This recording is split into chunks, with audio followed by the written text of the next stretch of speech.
So let's continue down the list to number 4, which is going to be work angle. Work angle. Work angle. Work angle. Work angle.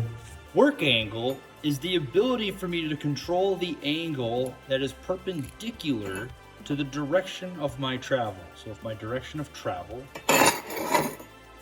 is this way, I've got a work angle that I've got to decide, or I follow a process that dictates, am I doing this at a 0-degree work angle or a 45-degree work angle or a 10-degree work angle, but it's perpendicular to the direction of travel. Another example of this on a T-joint, this gives me the ability to place the arc exactly where I want to have my penetration profile and how I want to fill in the metal. It's extremely important if I'm doing any multi-stack welding where I have to position the gun in different work angles to be able to stack.